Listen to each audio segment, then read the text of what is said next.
I know we're only one game in with Javier El Vasco Aguirre as our head coach for El Tri, the Mexican national team, Rafa Marquez as his assistant. However, I want you guys to watch this.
A clear style of play, possession-based football, defensively well-structured. This is exactly what I was criticizing Jaime Lozano for right at the end of his tenure, is that whenever I watched the Mexican national team play, I felt like I was watching Manchester United. No idea what was going on. One game in with El Vasco and Rafa, and we have a clear and organized style of play.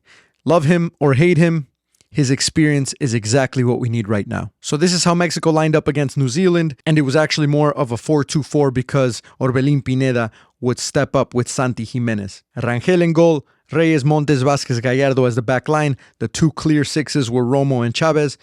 Alvarado on the right, Quiñones on the left. Orbelín Pineda playing slightly underneath Santi Jimenez, more of like a false 9/a 10 role. However, in the defensive press, he would step up with Santi Jimenez, and even sometimes in the build-up, he would also step up just to give our two sixes a little bit more room, but also Quiñones and Alvarado to come in centrally to get the ball if we were stuck under pressure. So in the build-up, Mexico playing with two pivots, two number sixes, using them to keep the New Zealand players central, but then using Quiñones and Alvarado or the fullbacks to get forward. I love the amount of confidence that El Vasco Aguirre was playing with, building really with only two center backs as the fullbacks push so high up. It's a huge risk if a team presses really well. However, a team like New Zealand, I don't think has that quality.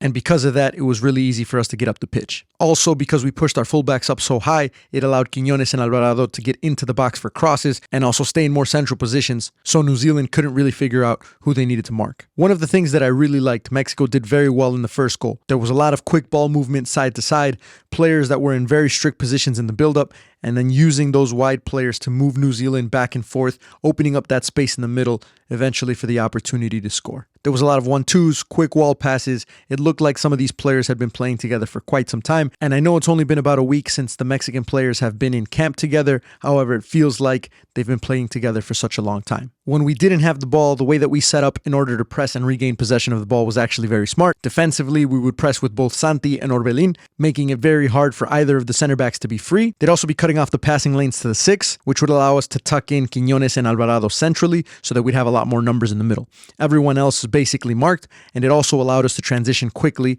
because our players are more central when we do regain possession of the ball. Here is the only negative I saw from the entire match. Santi Jimenez. I still don't know where exactly he fits into this Mexican national team. I don't think that he's the player that he was last season for Feyenoord. I feel like he hasn't really found his stride with the Mexican national team. He hasn't been scoring a lot of goals for us.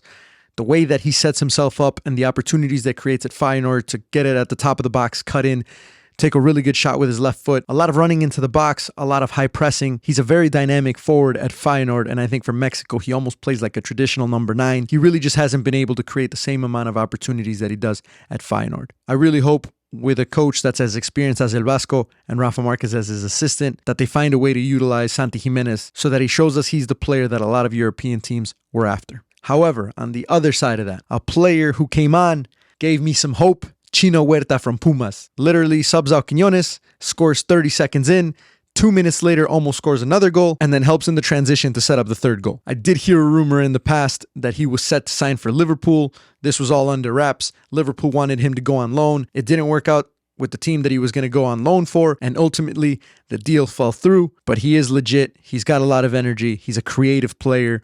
He's someone that I see getting a lot more minutes than he has been recently. However, in typical Mexico fashion, a player who is so promising and gives us hope, we start to believe once again that we could get back to where we were a decade ago. And then at the end of it all, we put in Henry Martin. No,